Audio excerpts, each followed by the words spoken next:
My daughter told 300 people that I was an embarrassment to her future, and I stood there with a smile on my face, holding a tray of sweet potato pie I'd spent 2 days making. Let me say that again, because I need you to understand exactly what happened. I baked those pies from scratch. I used my grandmother's recipe, the one she brought up from Mississippi in 1943. I hand-rolled the crust. I roasted the sweet potatoes myself because the canned ones don't have the same depth of flavor. I added just a hint of nutmeg, the way my mama taught me. I made 3 pies because I wanted to make sure there was enough for everyone at my retirement party. And my daughter Jasmine stood at a microphone in front of 300 guests and said, "Some of us are blessed to move beyond where we came from. Not everyone can understand the life we're building." She was talking about me. I was standing near the dessert table at the time. The venue was called Ventanas, one of those upscale event spaces in Buckhead with floor-to-ceiling windows and champagne fountains. The kind of place where the parking attendants wear white gloves, and the bathroom has individual hand towels instead of paper. I'd never been to a place like that before my retirement party.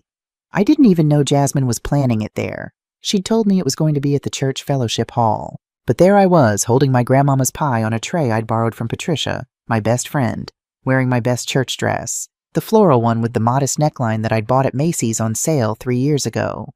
And my daughter was telling a room full of strangers in designer clothes that some people just can't move forward.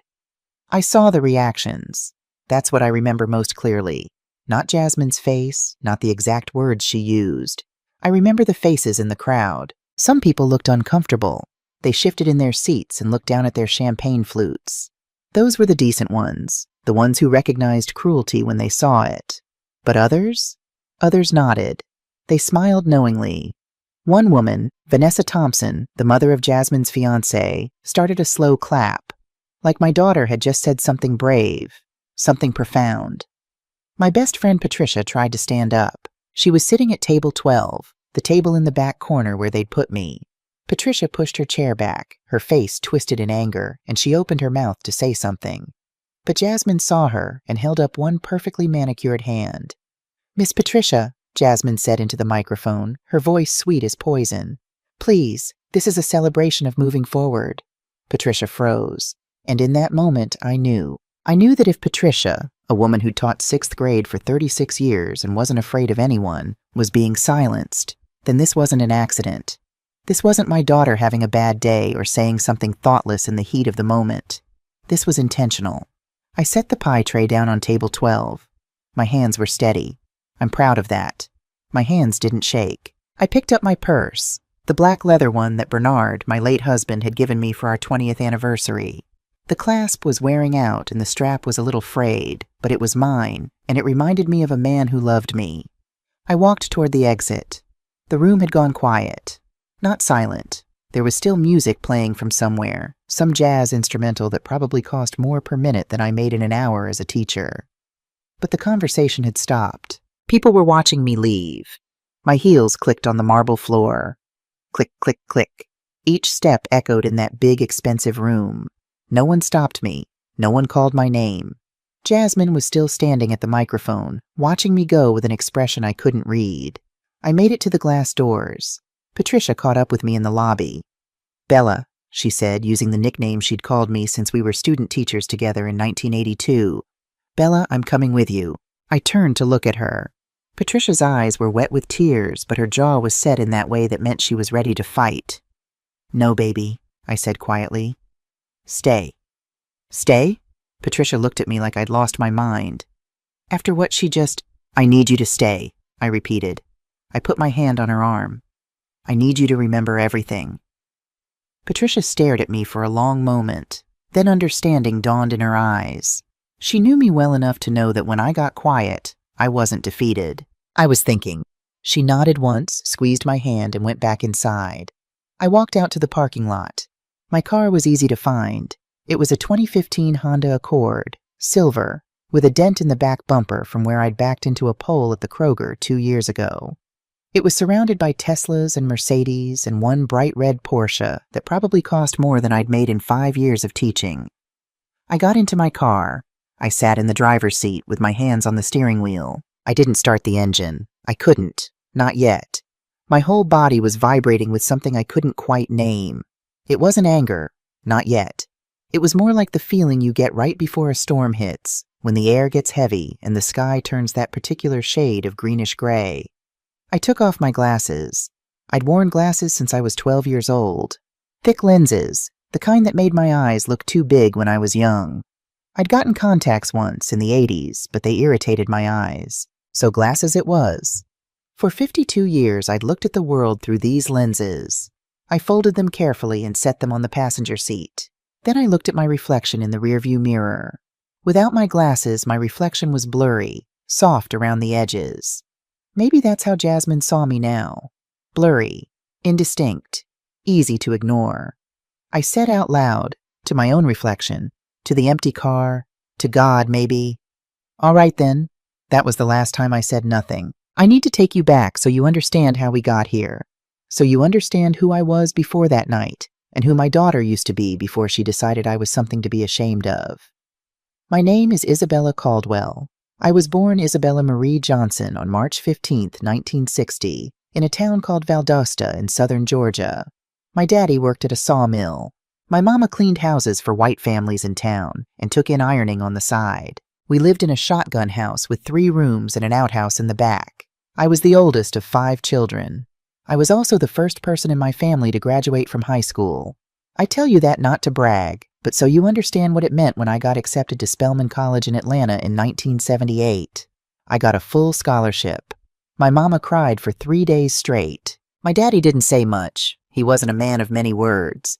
But the morning I left for college, he pressed a $20 bill into my hand and said, "Make us proud, Bella." I did. I graduated with a degree in elementary education in 1982.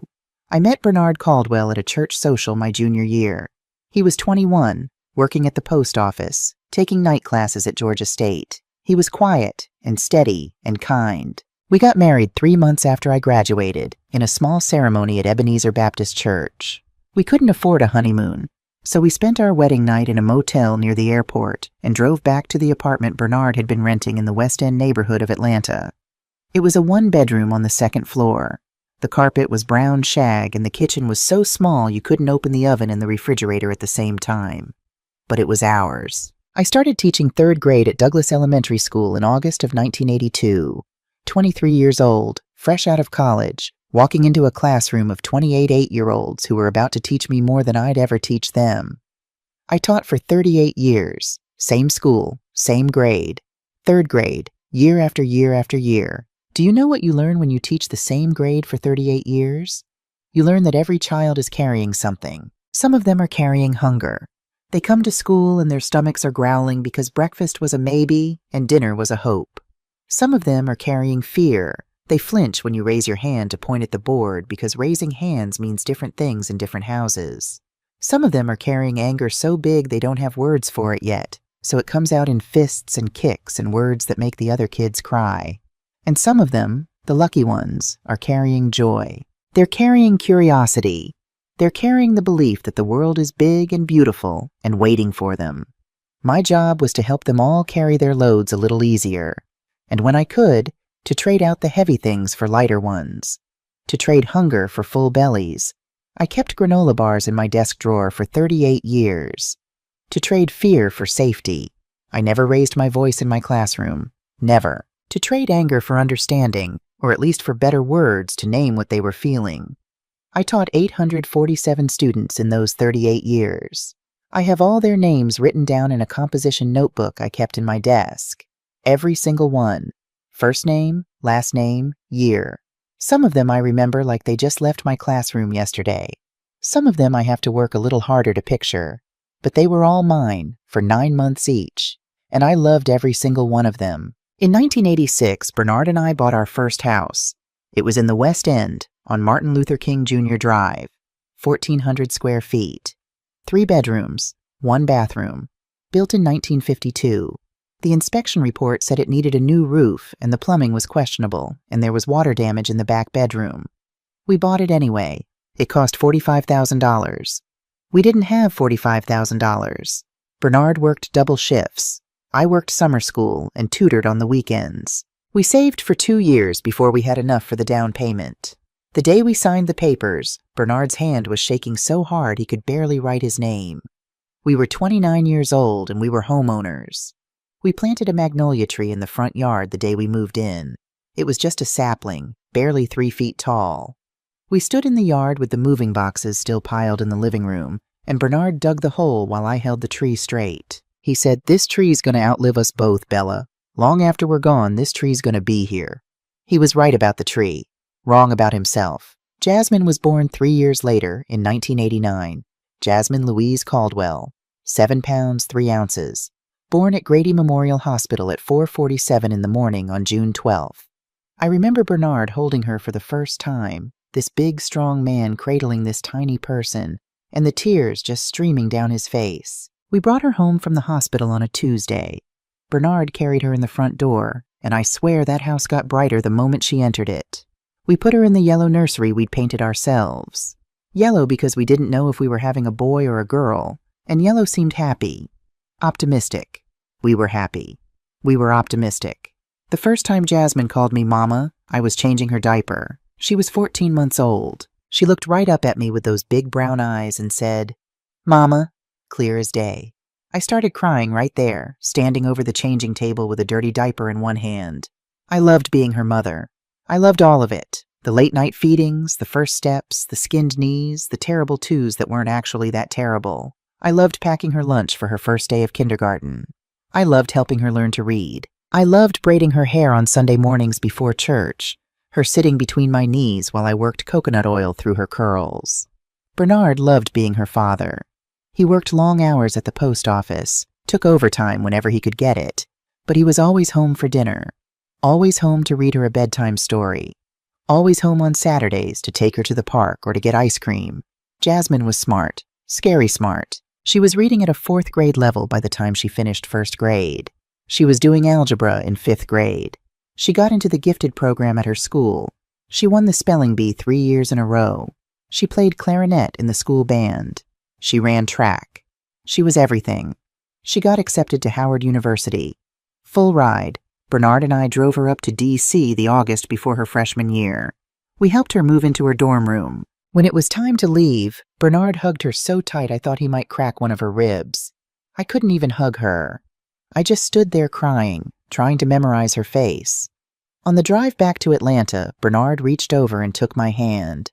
"We did good, Bella," he said. "We did real good. We did.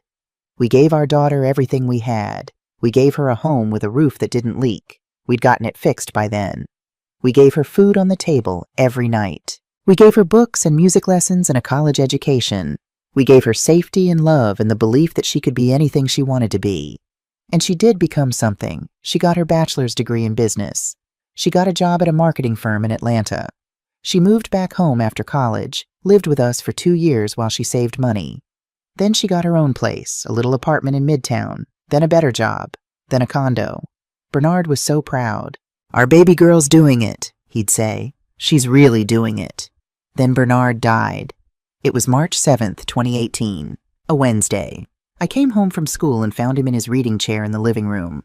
He had a book in his lap, a picture book he'd bought at a yard sale that weekend because he said when Jasmine had kids, he wanted to practice reading out loud so he'd be ready. He'd had a massive heart attack. The doctor said he died instantly, didn't suffer, didn't have time to call for help, just sat down in his chair after lunch and never got back up.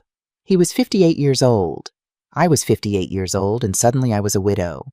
Jasmine came home for the funeral. She stayed for a week. She helped me go through Bernard's things, decide what to keep and what to donate. She was efficient about it, professional even.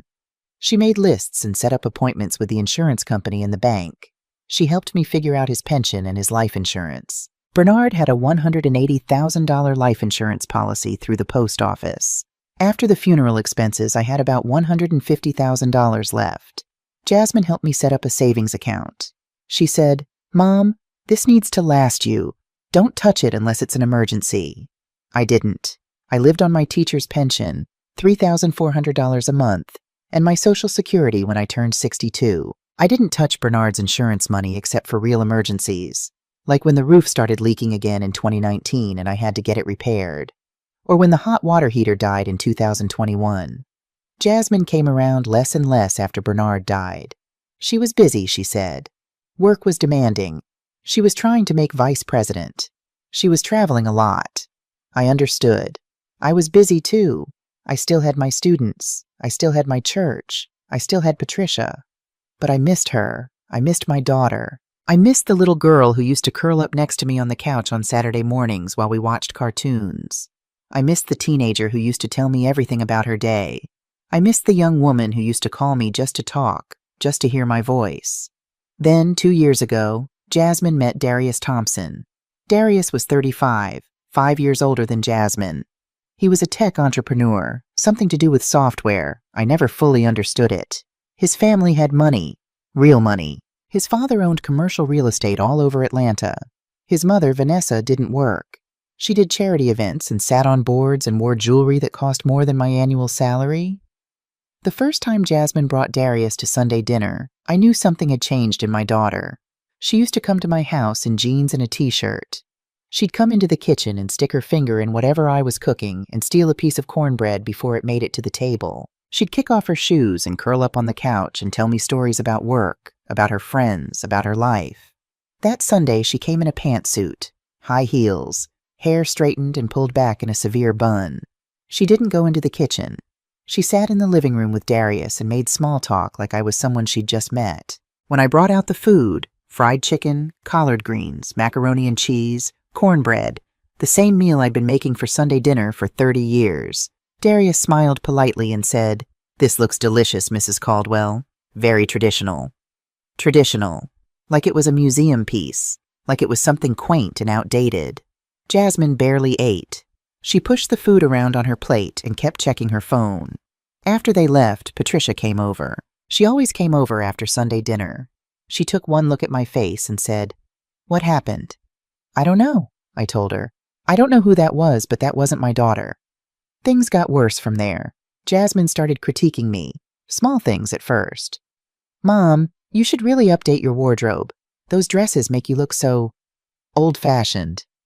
"Mom, maybe you should straighten your hair. It looks more professional." "Mom, do you have to talk so loud? Darius's family is very refined." Then came the bigger things. She stopped coming to church with me when she visited. She said it was too early. She needed to sleep in. She stopped coming to Sunday dinners. Too busy. Work.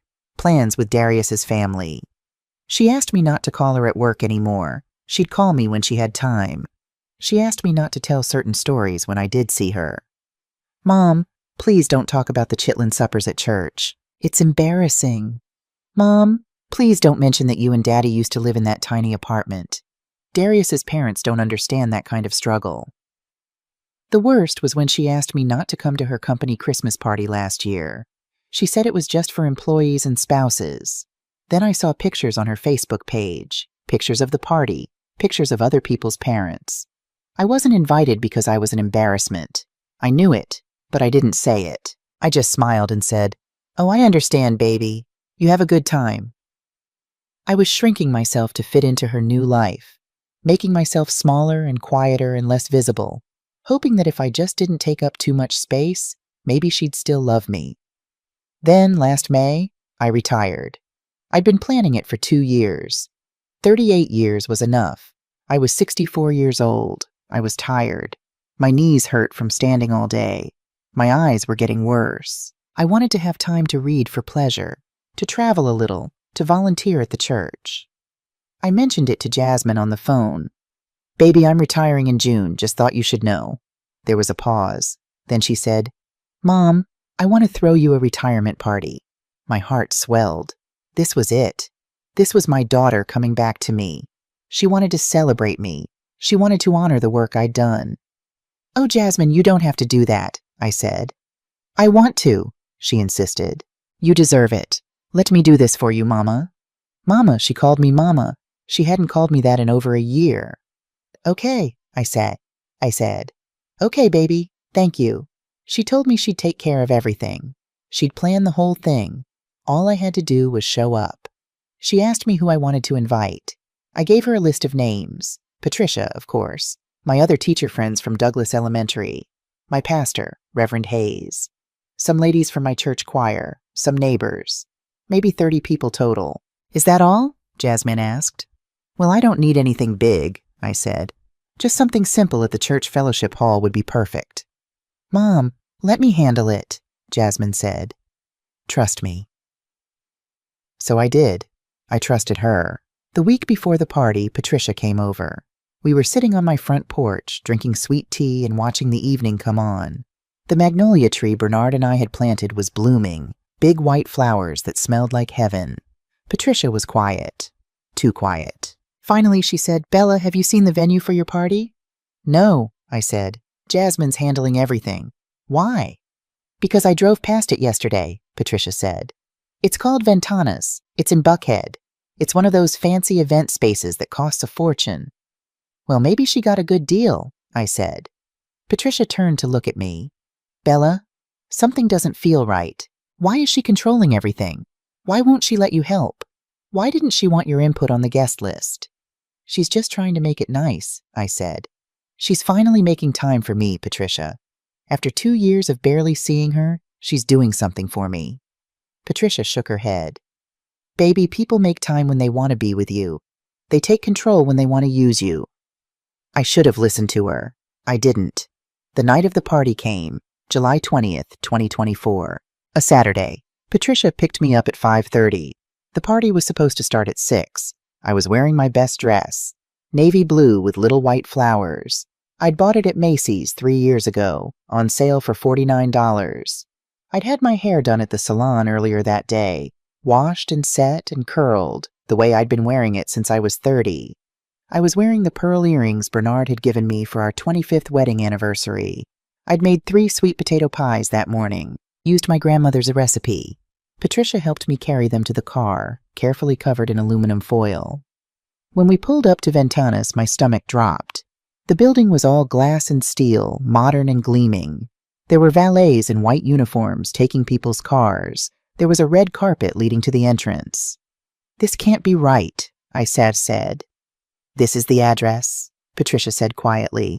We parked in the lot instead of using the valet. I didn't want to hand my keys to some stranger in a white uniform. Patricia and I walked to the entrance, me carrying my pies on a borrowed tray. Inside it was even worse, or better, depending on how you looked at it. It was beautiful. I couldn't deny that. High ceilings with crystal chandeliers, floor-to-ceiling windows overlooking the city, a champagne fountain in the center of the room, tables covered in white linen and topped with centerpieces that looked like they belonged in a magazine, and people. So many people, way more than 30, maybe 300, all of them dressed like they were going to the opera.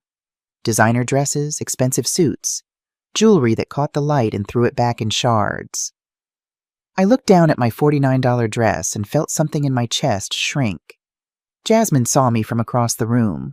She was wearing a white dress, silk, probably cost more than my monthly pension. Her hair was in an elaborate updo. Early, we haven't finished setting up.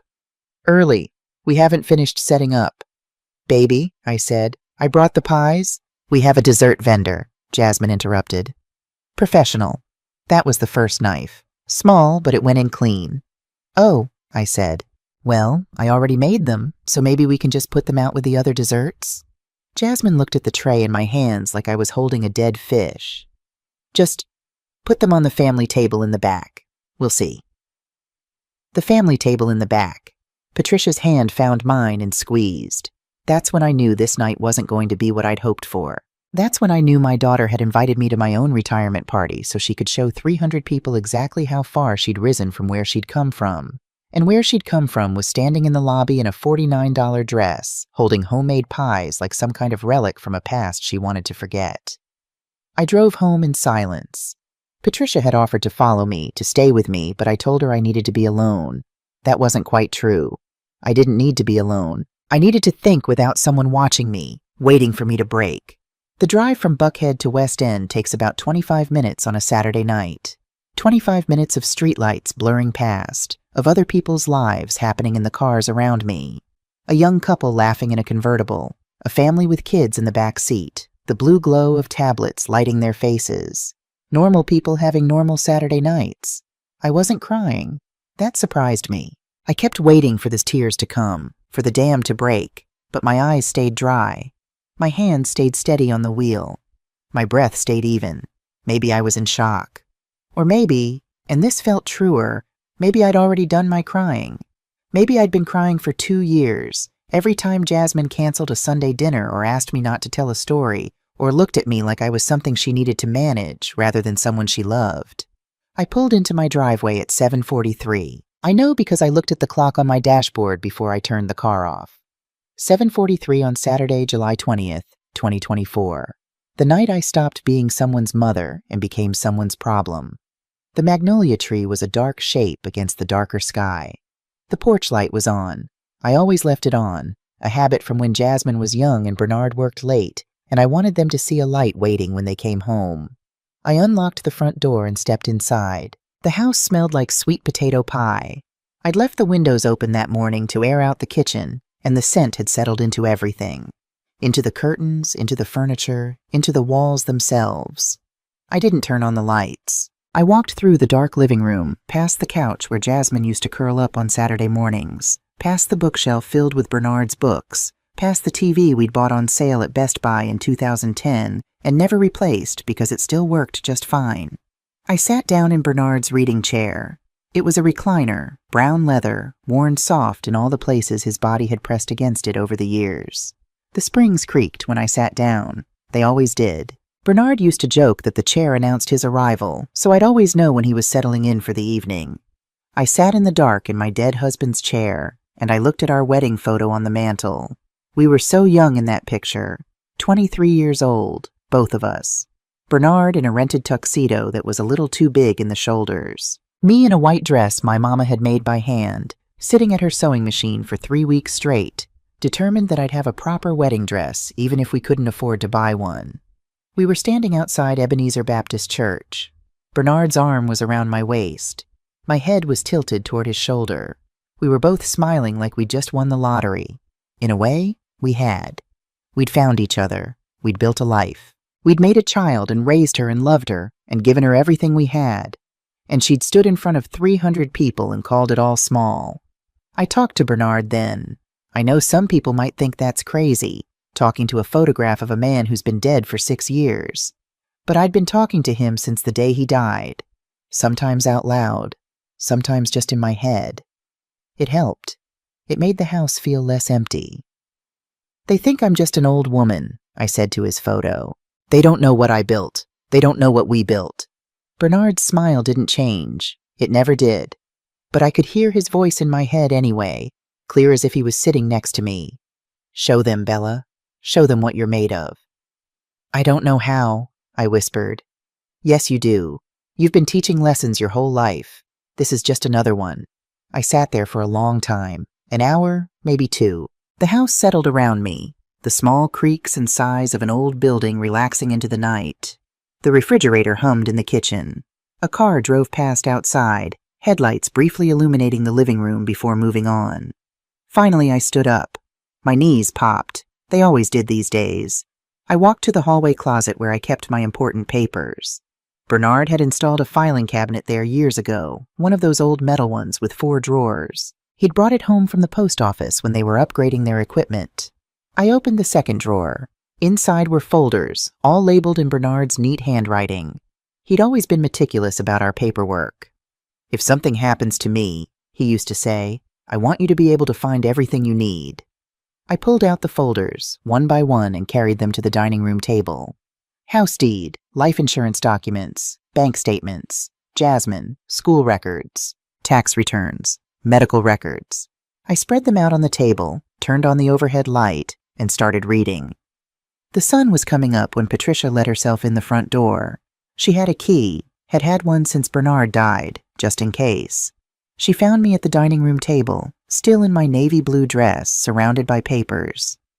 Bella, she said softly, have you been up all night? I'm doing my homework, I said. Patricia set down the bag she was carrying. I could smell fried chicken and knew she'd stopped at Busy Bee on the way over, and sat down across from me. She looked at the papers spread across the table, then at my face. What kind of homework? I pushed a stack of bank statements toward her.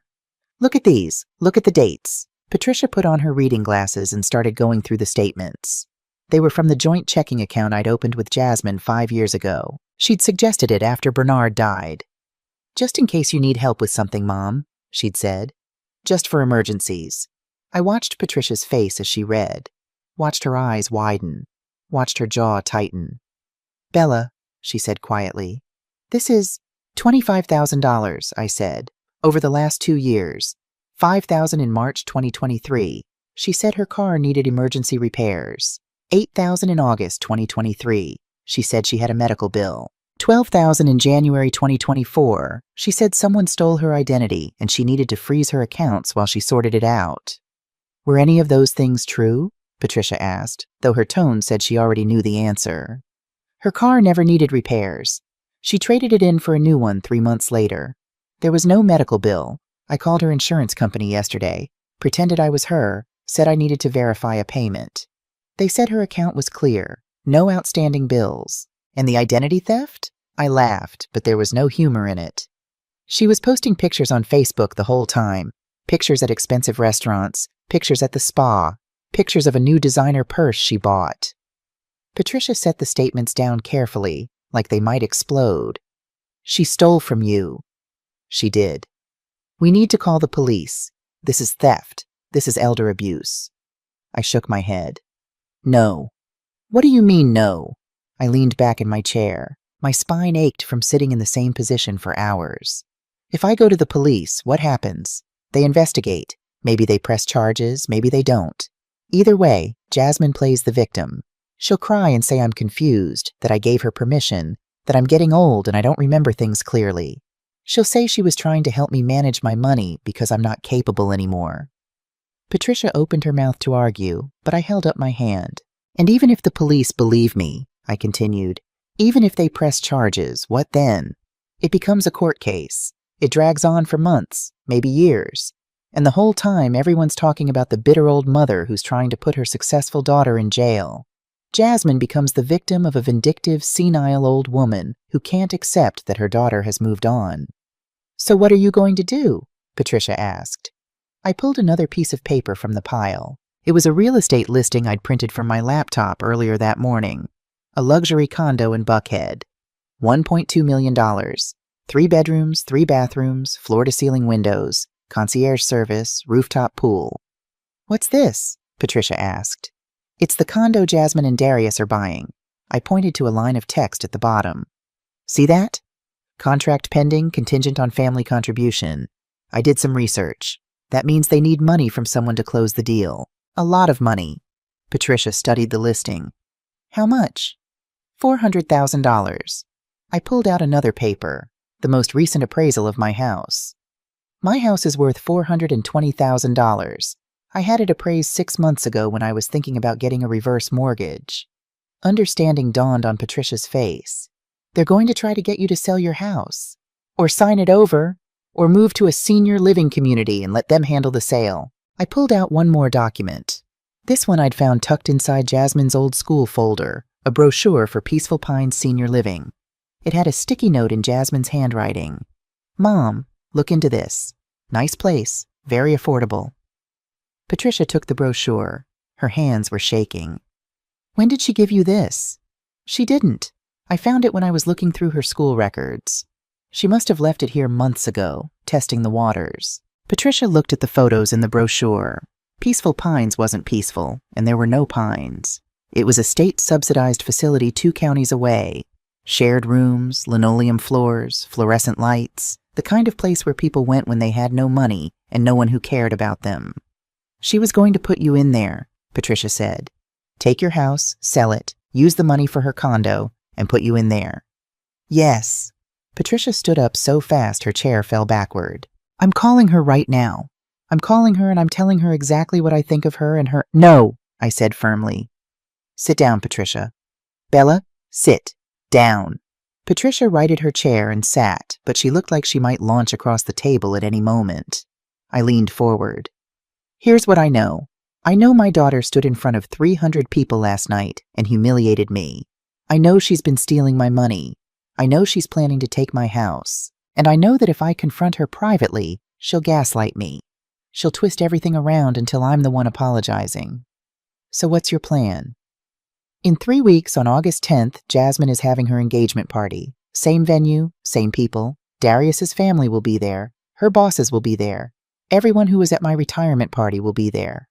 And I'm going to show them who I really am. I'm going to show them what I built, what I sacrificed, and what they tried to steal from me." Patricia stared at me. "How?" I gathered up all the papers and started putting them back in their folders. "By telling the truth, in front of everyone, at the moment when it will hurt the most." "Bella, that's revenge?" I looked at her. "Maybe, but it's also justice. And it's also the last lesson I'm going to teach my daughter. She's going to learn that you can't build a new life by burning down the foundation that raised you. And she's going to learn it in front of everyone she's trying to impress." Patricia was quiet for a long moment. Then she said, "What do you need me to do?" "Right now, I need you to make me some coffee and watch me eat that chicken you brought. Then I need you to help me make a list." "A list of what?" I stood up, wincing as my knees protested. "A list of everyone who's ever loved me, because I need to remember that Jasmine's opinion of me isn't the only one that matters. It's not even the most important one." Monday morning, I went to the bank. SunTrust has been my bank since Bernard and I opened our first checking account in 1982. The branch on Martin Luther King Jr. Drive has known me for 42 years. The tellers know my name. The manager, a man named Harold, came to Bernard's funeral. I walked in at 9 o'clock, right when they opened. Harold saw me through his office window and waved. I waved back, but went straight to the teller window. "Good morning, Mrs. Caldwell," the teller said. Her name was Keisha. She was young, maybe mid-20s, with box braids and a smile that reached her eyes. "What can I do for you today?" "I need to make a withdrawal from my joint account with my daughter," I said. "And then I need to speak with Harold about opening a new account." Keisha pulled up my account on her computer. "How much are you withdrawing?" "All of it, except for $200. Leave $200 in the account." Keisha's fingers paused over her keyboard. "All of it? She looked at her screen. "That's $60,000, Mrs. Caldwell." "I know how much it is, baby. I'm the one who put it there." "Of course, I just need to—" "Let me get Harold. For amounts over $10,000, we need a manager approval." Harold came out of his office, his face creased with concern. "Isabella, is everything all right?" "Everything's fine, Harold. I just need to make a withdrawal." We went into his office. The walls were covered with photos of his kids, 3 daughters, all grown now. There was a photo of Bernard and me at some bank appreciation event from years ago, both of us smiling, holding cheap champagne in plastic cups. "What's going on?" Harold asked gently. $60,000 is a lot of money to withdraw at once. "It's my money, isn't it?" "Of course it is. But Isabella, if there's a problem, if someone's pressuring you—" "Harold," I looked him in the eye. "I need you to trust that I know what I'm doing. Can you do that?" He studied my face. Harold had known me for 4 decades. He'd financed my first car. He'd handled Bernard's estate. He knew I wasn't a foolish woman. "All right," he said finally. "I'll process it. Cashier's check?" "Yes. Made out to me. And then I want to open a new account. Individual only, no joint access." "What about the old account?" "Leave it open. Leave $200 in it. Remove my name as the primary holder if you can. I want it to be Jasmine's problem, not mine." Harold processed everything. It took 20 minutes. When he handed me the cashier's check, he said, "Isabella, I don't know what's going on, but I hope you know what you're doing." "I'm doing what I should have done 2 years ago, Harold. I'm protecting myself." That afternoon, I had an appointment with an attorney. Patricia had recommended her, Sharon Mitchell, a black woman about my age, maybe a few years younger, with an office in a renovated brownstone in the old 4th Ward. The waiting room had African art on the walls and jazz playing softly from speakers I couldn't see. Sharon Mitchell was nothing like I'd expected. She was wearing jeans and a blazer, her locks pulled back in a ponytail. She shook my hand with a grip that said she didn't waste time on nonsense. "Mrs. Caldwell," she said, "Patricia told me a little about your situation. Why don't you tell me the rest?" I told her everything. The retirement party, the stolen money, the overheard conversation, the plan to take my house. I showed her all my documentation, the bank statements, the real estate listing, the brochure for Peaceful Pines. Sharon listened without interrupting. She made notes on a legal pad. When I finished, she set down her pen and looked at me. "This is textbook financial exploitation of an elder," she said. "We can press charges. We can get you full restitution and probably get her charged with a felony." "I don't want to press charges." Sharon raised an eyebrow. Why not? Because that's not the lesson I need to teach. I'm not sure I follow. I leaned forward. Attorney Mitchell, do you have children? I do. 2 sons. If one of them did something wrong, something that hurt you deeply, what would you want? Would you want them in jail? Or would you want them to understand what they'd done and why it was wrong? Sharon was quiet for a moment. I'd want them to understand. So do I. But Jasmine won't understand if I take her to court. She'll just see me as vindictive. She'll tell herself I'm bitter and jealous of her success. She'll make herself the victim. So what do you want from me? I want protection. I want legal documentation that proves I'm of sound mind. I want a cognitive assessment that shows I'm not confused or senile. I want a notarized affidavit describing exactly what happened and what I discovered. I want new power of attorney documents naming Patricia as my backup instead of Jasmine. And I want a new will. A new will that does what? That leaves everything to charity. St. Jude Children's Research Hospital, if possible. I want it documented that Jasmine gets nothing. Sharon studied me. You're not here for justice. You're here for revenge. No, I said quietly. I'm here for truth. There's a difference. Revenge is about hurting someone. Truth is about making sure lies can't hide anymore. In 3 weeks, I'm going to tell the truth in front of everyone who matters to my daughter. And when I do, I need to make sure she can't claim I'm crazy or incompetent. I need legal proof that every word I say is true. Sharon picked up her pen again.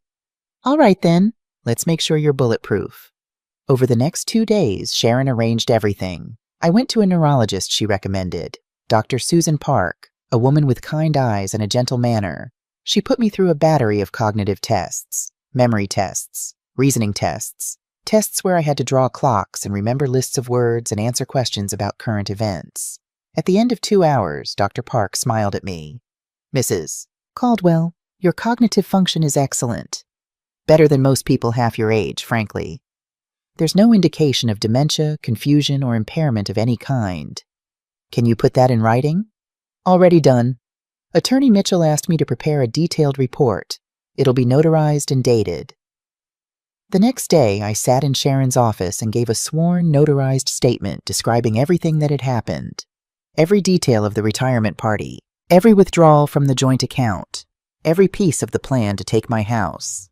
Sharon also prepared new power of attorney documents, new healthcare directives, and a new will. I signed everything. Patricia witnessed it all. When we were done, Sharon put all the documents in a folder and handed them to me. This is your armor, she said. When the time comes, these papers prove that you knew exactly what you were doing. No one can claim you were confused or manipulated. You're protected. Thank you. Sharon walked me to the door. Before I left, she said, Mrs. Caldwell, I hope your daughter realizes what she's about to lose. Because from where I'm sitting, you're a hell of a woman. Thursday evening, I did something I hadn't done in years. I opened Facebook. I'd created an account years ago because Jasmine said it was the best way to keep up with family and friends. I'd post it occasionally, photos from church, pictures of my garden, updates about my students. But I hadn't logged in since Bernard died. It felt too sad seeing his name on my friends list, knowing he'd never post again. But that night, I logged in, and I searched for a group I'd heard some of my former students had created years ago. Mrs. Caldwell's 3rd grade class, all years. It was real. 127 members. The header photo was a picture of me from 1995, standing in front of my classroom with that year's students. I clicked Request to join. Within 10 minutes, I was accepted. The posts were beautiful. Former students sharing memories, photos of old class projects, stories about lessons they remembered. Several people had posted about their own children starting 3rd grade, saying they hoped their kids would have a teacher like Mrs. Caldwell. I created a post. Hello, my dear students. This is really me. I hope you're all well. I'm wondering if I could ask you something. Please be honest. Did I waste my life teaching? I closed my laptop and went to bed. I didn't expect many responses. It was late, and most of my students were adults now with busy lives and their own responsibilities. When I woke up Friday morning, there were 83 responses. I sat at my dining room table with my coffee and read every single one. Mrs. Caldwell, you taught me to read when everyone else had given up on me. I was in foster care, bouncing from house to house, and you were the only stable thing in my life. I'm a social worker now because of you. You came to my mother's funeral. I was 8 years old. I remember you hugging me and telling me it was okay to be sad. That moment changed my life. You paid for my school supplies for 3 years. My family didn't have money. You never made me feel ashamed. You just quietly made sure I had what I needed. I'm a teacher now. I do the same thing. You saved my life, Mrs. C. My father was in prison. My mother was on drugs. You let me stay after school every single day just so I'd have somewhere safe to be. You fed me. You taught me I was worth something. I'm a lawyer now. If you wasted your life on me, then I wasted mine becoming the man you believed I could be. That last one was from Terrence Williams. I remembered him, a skinny, quiet boy with sad eyes who'd been in my class in 2002. He'd always been smart, but he'd been so angry, so hurt. I'd spent hours with him after school, just talking, just listening, just being a steady presence. He was a lawyer now. I started crying then.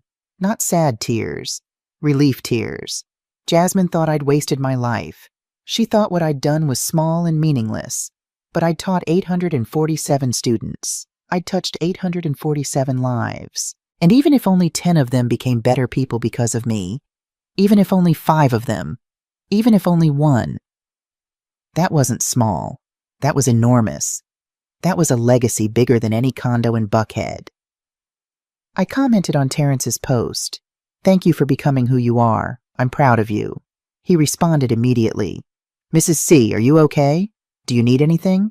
I thought about it. Then I typed, I might need some friends. Do you know anyone who'd crash a party with me? His response, for you? I'd crash anything. Name the time and place. Saturday morning, Patricia and I went shopping. Not to Macy's, not to the mall. We drove to Auburn Avenue to a boutique called Ebony Rose. It was owned by a woman named Ms. Diane, who was probably in her 70s. She'd known my mother back in the day. Isabella Johnson, Ms. Diane said when we walked in. Lord, I haven't seen you in years. I heard about Bernard. I'm so sorry, baby. Thank you, Ms. Diane. What brings you by? You need something special? I need a dress for my daughter's engagement party. Ms. Diane's eyes lit up. Oh, how wonderful. Let me show you what I have. She pulled dress after dress. Bright colors, subdued colors, modern cuts, classic cuts. I tried on 6 of them. I hated them all. I look like I'm trying too hard, I said, staring at myself in the mirror wearing a burgundy dress with too many ruffles. Ms. Diane studied me. Then she disappeared into the back room. When she came back, she was carrying a garment bag that looked like it had been hanging there for decades. I've been holding on to this, she said quietly. Your mama brought it in for alterations in 1985. Said she'd bought it for a special occasion. She never came back for it. My mother had died in 1987. A stroke, sudden and brutal. She'd been only 58. Ms. Diane unzipped the bag. Inside was a dress in deep purple silk. Simple cut, elegant lines, 3/4 sleeves, a modest neckline. Timeless. Try it on, Ms. Diane said. I did. It fit perfectly. I looked at myself in the mirror and saw my mother, saw her strength in my shoulders, her dignity in my posture, her grace in the way the silk moved when I turned. Patricia was crying. Bella, you look like royalty. I feel like myself, I said. For the first time in 2 years, I feel like myself. I bought the dress, Ms. Diane wouldn't let me pay full price. Your mama already paid for it, baby. All you're paying for is the storage fee. She charged me $40. On the way home, Patricia said, Are you really going to do this? Once you say what you're planning to say, you can't take it back. I know. She might never forgive you. I know that too. Are you sure this is what you want? I thought about it. Really thought about it. Patricia, I've been taking things back my whole life, taking back my time, taking back my dignity, taking back my voice so other people would be comfortable. I made myself smaller so Bernard could feel bigger. I worked extra jobs so Jasmine could have more. I shrunk myself down so everyone around me could expand. And you know what? That was fine. I chose that. But I'm 64 years old. How many years do I have left? 10? 20 if I'm lucky? I'm done taking things back. I'm done making myself small. I'm done protecting people from the truth. Patricia reached over and squeezed my hand. Then let's make sure you're ready. The following week, I practiced. I wrote my speech 11 times. The first version was too angry. The second was too sad. The third was too long. The fourth, fifth, and sixth were all variations of the same thing, trying to explain, to justify, to make people understand. The seventh version was the one. It was simple. It was true. It was 3 minutes long and every word counted. I practiced in front of the mirror. I practiced in front of Patricia. I practiced until I could say it without crying, without my voice shaking, without losing my place. "You're ready," Patricia said on Friday night, after I'd gone through it one final time. "I don't feel ready." "You are. Trust me." That night I got a text from Jasmine, the first communication I'd had from her since the retirement party 2 weeks ago. "Mom, I know you're upset about the retirement party. I was stressed. I hope you'll come tomorrow. It would mean a lot to Darius's family to see us united." I stared at that text for a long time.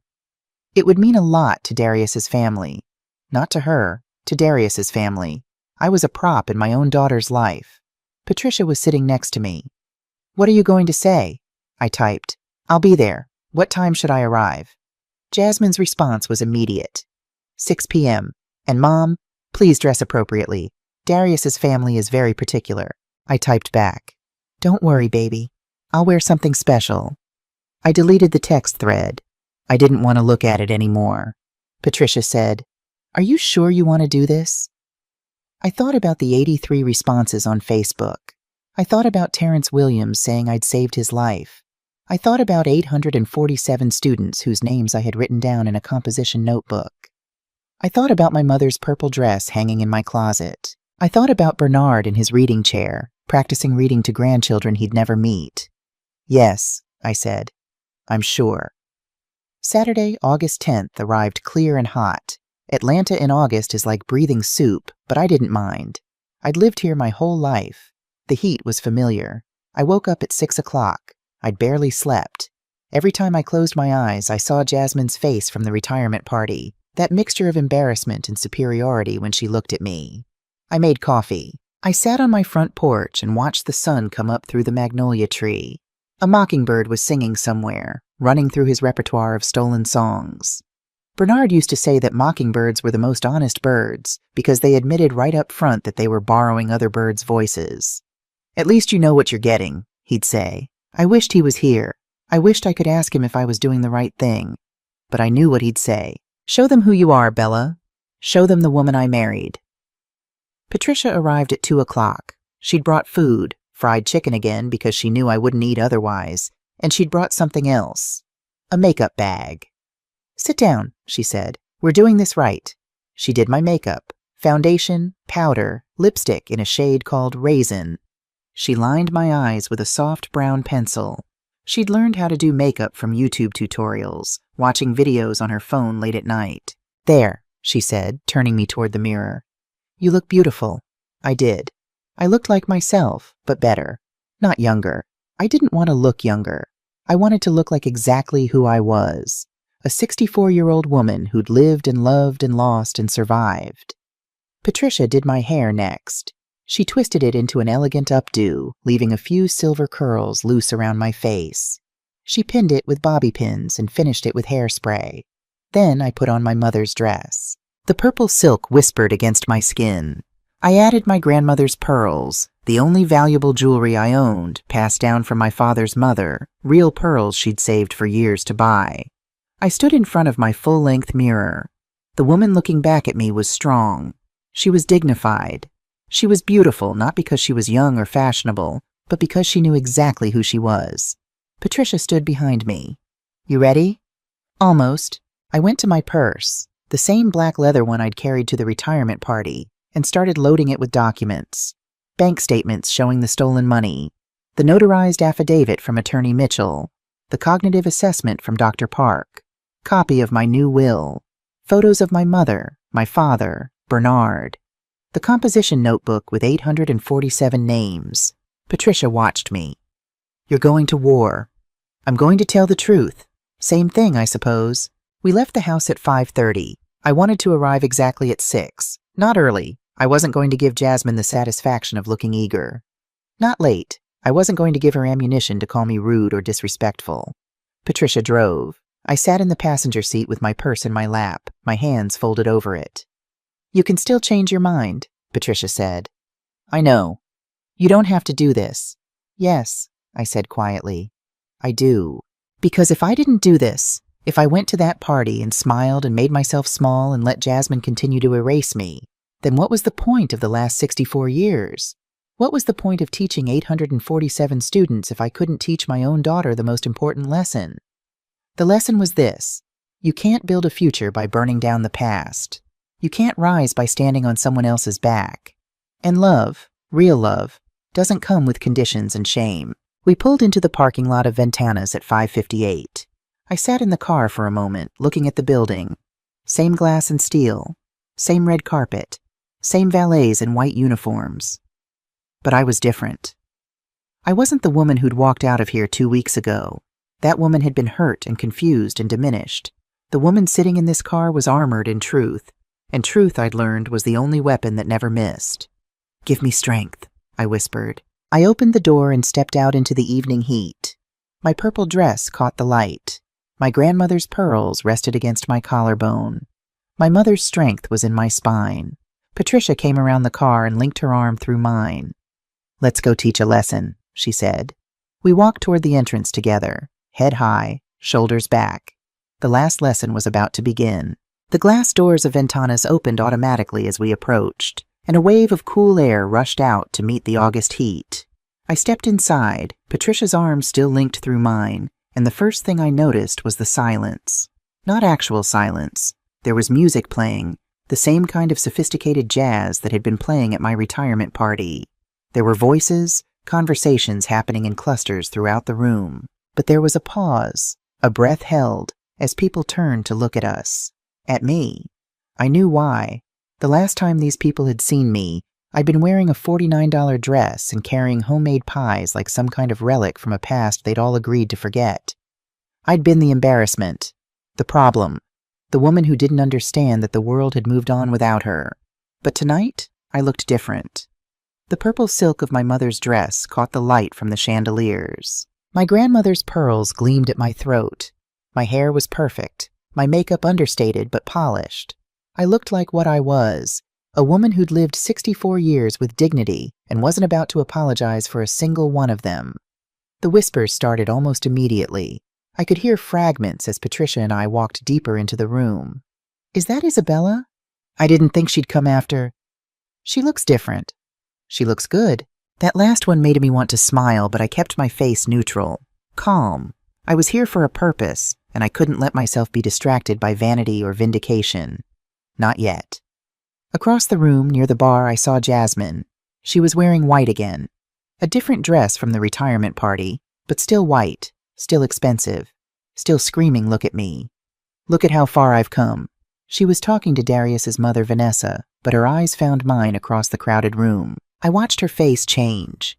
Surprise first, then something else. Confusion, maybe, or calculation.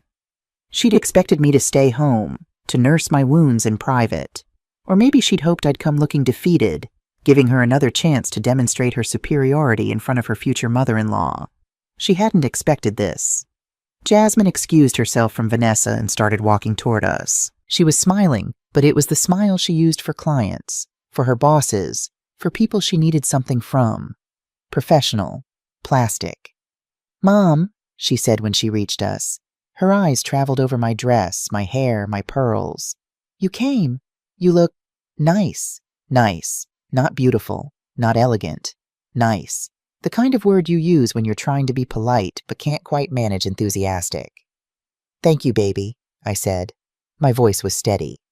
"This was my mother's dress. Your grandmother's." Something flickered across Jasmine's face. Discomfort, maybe. She'd barely known my mother. Mama had died when Jasmine was born. But she knew the weight of that connection. The legacy she was rejecting every time she rejected me. "It's very vintage," Jasmine said. Then, recovering, "Where are you sitting?" "I don't know," I said. "Where would you like me to sit?" Jasmine's smile tightened. "Well, we thought you'd be more comfortable at table 15 again. It's quieter back there, away from the back table," I said. Not a question, a statement. It's just that Darius's investors are here, and the governor is at the head table, and we need that space for— I understand, I interrupted. You need me in the back, out of sight. Mom, don't make this difficult. I'm not making anything difficult, Jasmine. I'm just making sure I understand where I belong in your life. Table 15, the back corner, near the kitchen. Patricia's hand tightened on my arm, a warning. Don't engage yet. Not here, not now. I took a breath. It's fine, baby. I'll sit wherever you want me to sit. Jasmine looked relieved. Thank you. I know this is hard, but— Mrs. Caldwell. We all turned. A woman was walking toward us, moving fast, her face lit with genuine joy. She was about my age, wearing a beautiful navy suit, her locks swept up in an elegant twist. It took me a moment to place her. Then recognition hit like a lightning strike. Tony, I said. Antoinette Richards? Dr. Antoinette Richards, superintendent of Atlanta Public Schools, my old roommate from Spelman College, pulled me into a hug that smelled like expensive perfume and old friendship. Isabella Caldwell, she said, pulling back to look at me. When I got the invitation, I couldn't believe it. I had to come see if it was really you. You got an invitation? I looked at Jasmine. You invited Dr. Richards? Jasmine's face had gone carefully blank. Yes, I thought it would be nice to have someone from the education community here, to honor your legacy. Funny thing, Antoinette said, her voice still warm but her eyes sharp. The invitation came to my office, very formal, on letterhead. It said your daughter wanted to discuss potential partnerships with the school district. Something about an education initiative her company was launching. An education initiative? I looked at Jasmine. What education initiative? We're exploring options, Jasmine said quickly. Nothing concrete yet. I just thought Dr. Richards would appreciate— I checked with my assistant, Antoinette continued, still smiling, but her tone had steel in it now. She called your daughter's company.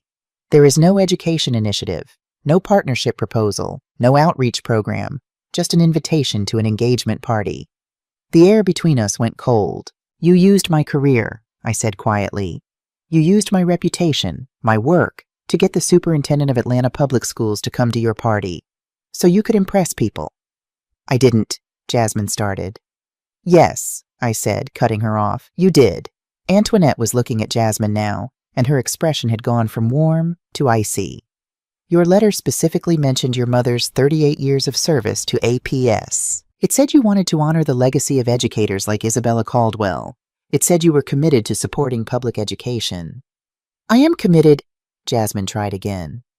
You didn't even mention she was your mother, Antoinette said. Not once in the entire letter. You treated her like a credential, like a resume line. Jasmine's face was red now.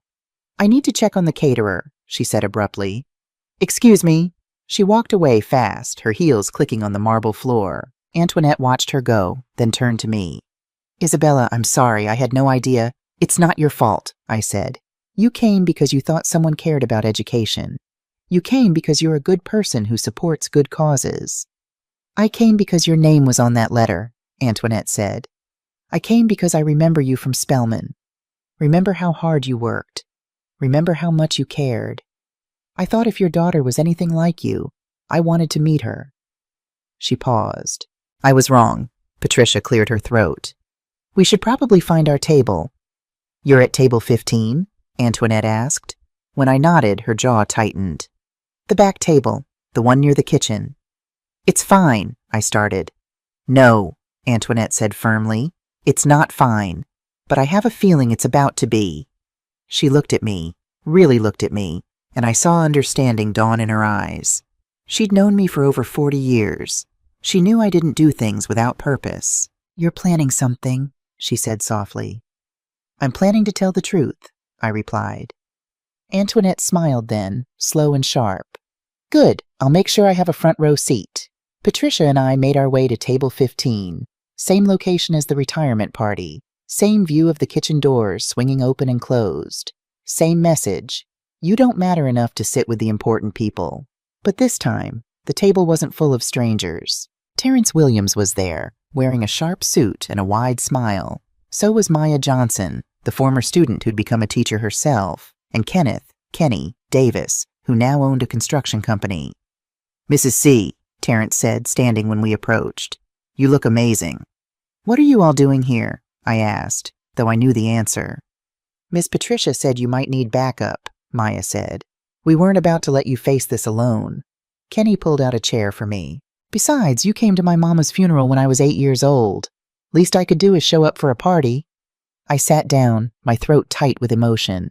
These were my children, not by blood, but by choice, by years of homework help and after-school talks and believing in them when no one else did. "Thank you," I whispered. "Don't thank us yet," Terrence said. "Wait until you see what happens when your daughter realizes we're not leaving." As if on cue, one of the event staff, a young man with a headset and a clipboard, approached our table. "Excuse me, but this table is reserved for family guests. If you're not on the list—" "We're on the list," Patricia said firmly. "I don't see—" "Check with Mrs. Caldwell," Patricia continued. "Isabella Caldwell, the mother of the bride. I believe she's allowed to invite guests to her daughter's engagement party." The young man looked uncertain. "I'll need to check with—" "You do that," Antoinette Richards said, appearing at our table. "While you're at it, tell whoever's in charge that the superintendent of Atlanta Public Schools would like a word about how they're treating one of their most distinguished educators." The young man backed away quickly. Antoinette pulled out a chair and sat down. "I hope you don't mind if I join you. The conversation at the head table was making me nauseous." The program began at 7 o'clock. The lights dimmed. A spotlight hit the small stage at the front of the room. Darius took the microphone first. He was wearing a tuxedo that probably cost more than I made in a month. His smile was practiced, political. "Good evening, everyone," he said. "Thank you for joining us tonight to celebrate not just our engagement, but our commitment to building something extraordinary together." The screen behind him lit up with a video montage. Jasmine and Darius on vacation in Europe. Jasmine and Darius at expensive restaurants. Jasmine and Darius at charity galas. Their beautiful life, their beautiful future, their beautiful rise to the top. Not one picture of me. Not one mention of where Jasmine came from or who raised her. Kenny leaned over and whispered, "Say the word, Mrs. C, and I'll ask some very loud questions about building permits and zoning violations." I patted his hand. "Not yet, baby." Vanessa Thompson took the microphone next. "My son has always been destined for greatness," she said, "and he's found a partner who shares that vision. Jasmine understands what it takes to rise above mediocrity, to leave behind the things that hold us back and reach for something better." Mediocrity. The word hung in the air like smoke. I felt Patricia tense beside me, felt Terrence's hand curl into a fist on the table, felt Maya's sharp intake of breath. But I stayed calm. Let them talk. Let them reveal themselves. Then Jasmine took this microphone. She was beaming, radiant, the center of attention. This was what she wanted. This was the life she'd chosen. Expensive clothes and expensive friends and a future that didn't include the woman who'd raised her. "Before we have dinner," Jasmine said, "I want to make a special announcement." The screen behind her changed to show architectural renderings. A luxury condo, floor-to-ceiling windows, rooftop pool, everything she'd ever wanted. "Darius and I have purchased our first home together," Jasmine announced. "A beautiful condo in Buckhead. This represents our future, modern, forward-thinking. A departure from—" She paused, and her eyes found mine across the room. "From outdated ideas of family and success." Applause rippled through the crowd. "We believe in honoring the past," Jasmine continued, "but not living in it. Some people prefer to stay where they're comfortable. Small houses, small dreams, small lives. We respect that choice, but it's not for us." Small. There was that word again. "In fact," Jasmine said, and I could hear the satisfaction in her voice, "we're in the process of helping my mother transition to a more appropriate living situation. Senior living. It's what's best for her at this stage of life." Patricia grabbed my hand under the table. Kenny started to stand. Terrence's face went hard, but I stood first. My chair scraped loudly against the floor. The sound cut through the applause, through the music, through everything. The room went quiet. Jasmine's smile faltered. "Mom." I walked toward the stage. Every eye in the room followed me.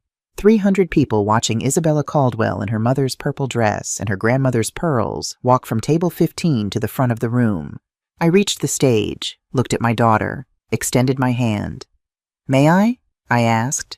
Jasmine looked confused, lost, like she'd lost control of the script and didn't know what came next. She handed me the microphone. I turned to face 300 people. 300 strangers who'd watched me be humiliated 2 weeks ago. 300 people who'd seen me as nothing more than an embarrassment, a problem to be managed. I was about to show them exactly who I was. "Good evening," I said. My voice was steady, strong. "For those who don't know me, I'm Isabella Caldwell, Jasmine's mother.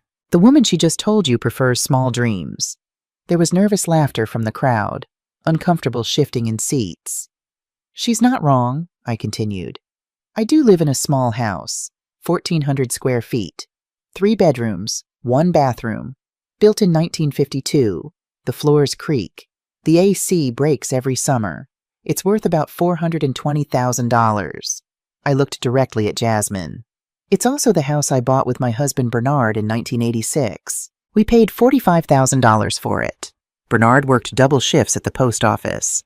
I worked summer school and tutored on weekends. We saved for 2 years. We planted a magnolia tree in the front yard the day we moved in. We brought our baby girl home to that house 3 years later." My voice was rising now, emotion creeping in despite my best efforts to control it.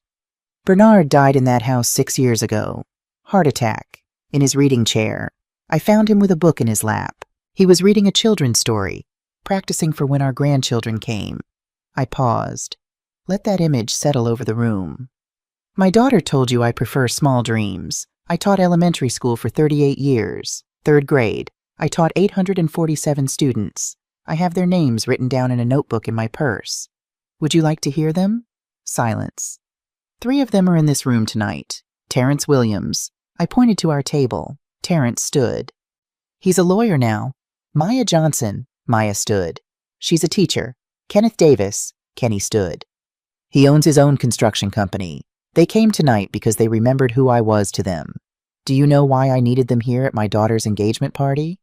I pulled the bank statements from my purse. "Because 2 weeks ago, I discovered that my daughter has stolen $25,000 from our joint account over the last 2 years. Emergency car repairs that never happened. Medical bills that didn't exist. Identity theft that was actually just theft." Gasps. Murmurs. Vanessa Thompson tried to stand, but Antoinette was faster, moving to block her path. "And I overheard her." I pulled out the real estate listing.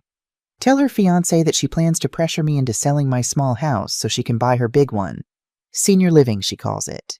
What she means is, get me out of the way so she can fund the lifestyle she thinks she deserves." Jasmine's face had gone white. "Mom, you don't understand. But here's what my daughter doesn't understand about small dreams," I said, my voice breaking now, tears finally coming. "That small house raised a daughter who went to college. That small house holds 38 years of graded papers and parent-teacher conferences and students who needed someone to believe in them. That small house is where I mourned my husband and learned to live alone. That small house is mine." I pulled out the notarized affidavit. "Since we're making announcements tonight, here's mine. I've removed Jasmine from all my accounts. I've changed my will. I've met with a lawyer and documented every cent she stole. This is a legal affidavit stating that I am of sound mind. Because I knew," my voice cracked, "I knew my daughter would claim I was confused, senile, too old to understand, but I understand perfectly." I looked at Jasmine, really looked at her, saw the panic in her eyes, the realization dawning that everything was falling apart. "You were embarrassed of me," I said softly, just to her, though the microphone carried my words to every corner of the room. "You wanted to erase where you came from. You wanted my house, but not my love. You wanted my money, but not my presence. You wanted the world to think you built yourself, when the truth is, I built you. I built you with every sacrifice, every double shift Bernard worked, every penny we saved, every prayer I prayed over you." My voice steadied. This was the moment, the lesson. "But I want you to remember this. Remember that I stood in front of 300 people and told the truth.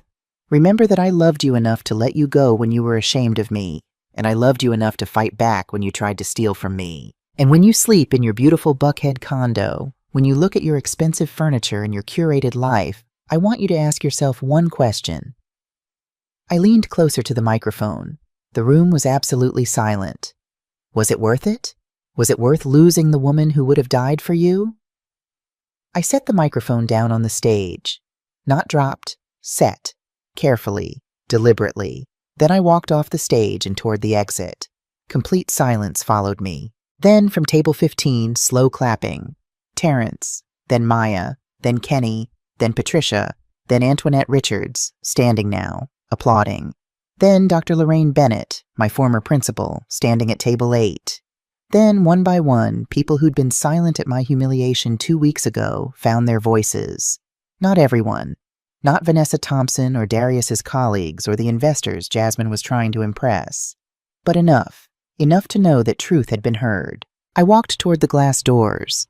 Patricia and my students fell in behind me. A wall of protection. A family of choice. Behind me, I heard chaos erupting. Darius's voice, angry. Vanessa's voice, demanding explanations. Other voices, confused, asking questions. And beneath it all, barely audible, Jasmine, crying. The parking lot was cool after the air-conditioned building. Atlanta in August never really cools down, but compared to the heat inside that ballroom, the night air felt like mercy. My hands were shaking. Now that it was over, now that I'd said everything I needed to say, my whole body was shaking. Terrence caught up to me first. "Mrs. C, that was the bravest thing I've ever seen."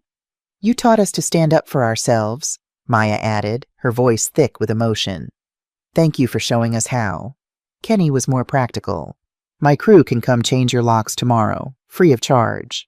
And if your daughter tries anything, legally tries anything, you call Terrence." Antoinette arrived, slightly out of breath. "Isabella, I want you to speak at our annual Educator Gala, November 15th. Paid speaking engagement, $5,000. The district needs to hear your story." I was overwhelmed. $5,000. A speaking engagement. People who believed me, who supported me, who saw me. I just wanted her to know she hurt me, I whispered. Patricia pulled me into a hug. "Baby, you did more than that. You took your power back." We stood there for a moment, the 5 of us, 6 counting Antoinette, in the parking lot of Ventanas. We could hear the commotion inside. Raised voices, someone crying, the sound of a party dissolving into chaos. "Should we stay?" Maya asked. "In case you need—" "No," I said firmly. "Let's go home." Home, my small house with the creaky floors and the magnolia tree and the memories of Bernard in every corner. My house that Jasmine had tried to steal. My house that was still mine. We drove home in a caravan. Patricia and me in her car. Terrence, Maya, and Kenny following in theirs. Antoinette had her own driver, but she followed too. When we pulled up to my house on Martin Luther King Jr. Drive, I saw it with new eyes. Yes, it was small. Yes, it was old. Yes, the paint was peeling in places, and the front steps needed repair. But it was also the house where I'd raised my daughter, where I'd loved my husband, where I'd graded papers by lamplight and prayed over students I was worried about, and celebrated small victories that meant everything. It wasn't small. It was a fortress, and I was taking it back. 6 weeks later, I was sitting on my front porch, drinking sweet tea and watching the evening come on. The magnolia tree was past blooming, its flowers brown and fallen, but the leaves were still thick and green. A mockingbird was singing in the branches, running through his stolen repertoire. My phone buzzed. Another text from Jasmine. It was the 47th one. I'd read the first. "How could you embarrass me like that?" I'd blocked her number after that, but she kept trying from different phones. From Darius's phone, from friends' phones, from numbers I didn't recognize. I didn't respond to any of them. Patricia came out onto the porch with a plate of lemon cookies. "You still getting texts?" 47 today alone. "You could change your number." "I could," I agreed, "but then I wouldn't know how desperate she's getting." Patricia sat down in the chair next to mine. We'd been friends for 42 years. We'd seen each other through marriages and childbirth and deaths and retirements. She knew me better than anyone. "How are you doing?" she asked. "Really, I thought about it. Really thought about it." "I'm okay," I said, and I was surprised to find it was true. "I'm sad. I'm angry.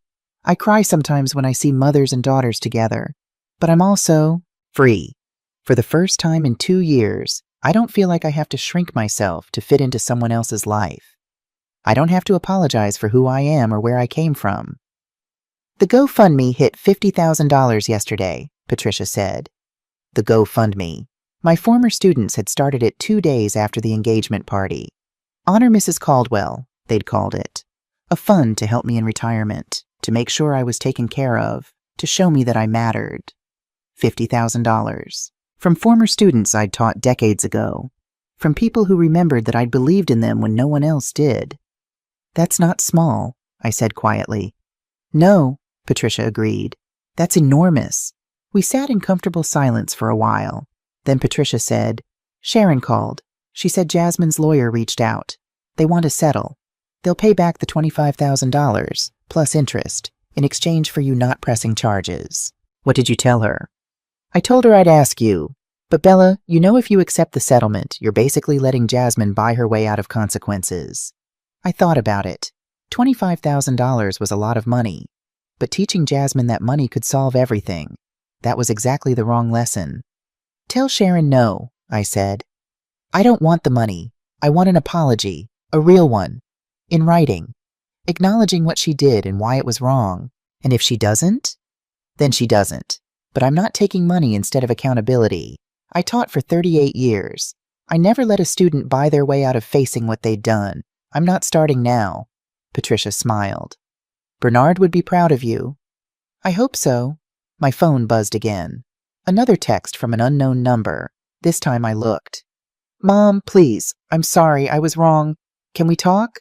I stared at the message. 3 sentences. Was it real? Was it manipulation? Was it desperation? Did it matter? What are you going to do? Patricia asked. I thought about 847 students. I thought about the ones who'd made mistakes and learned from them.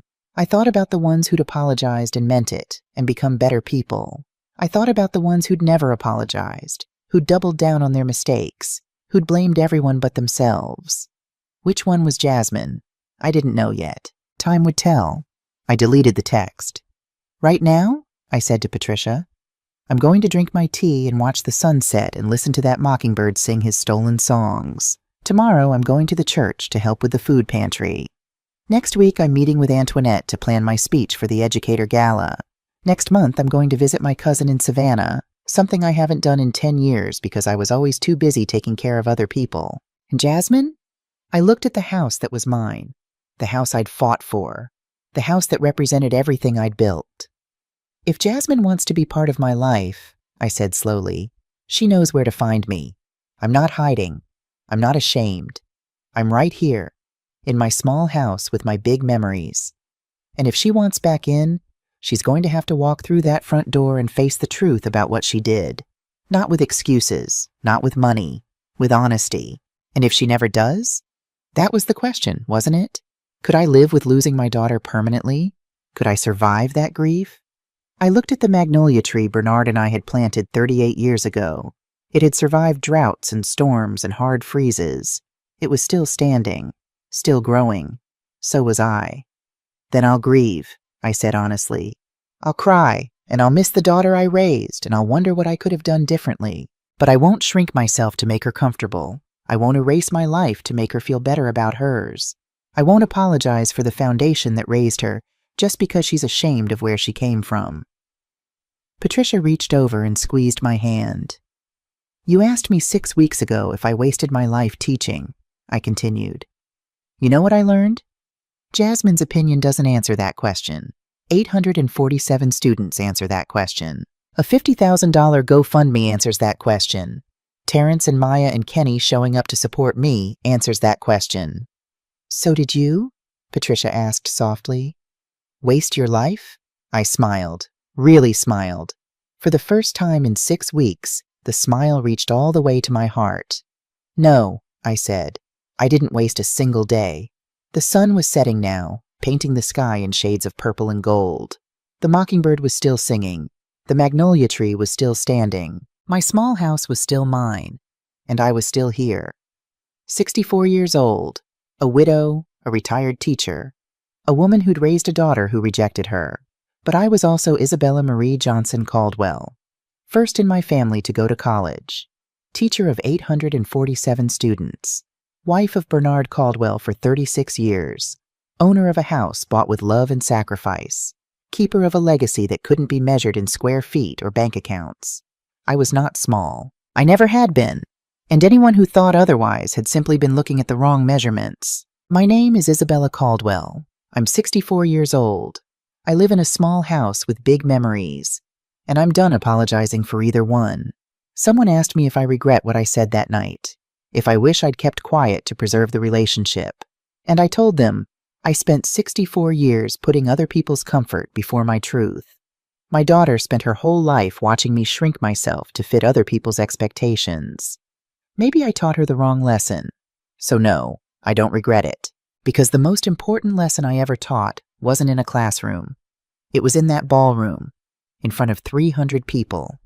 I taught my daughter that truth costs something, but silence costs everything.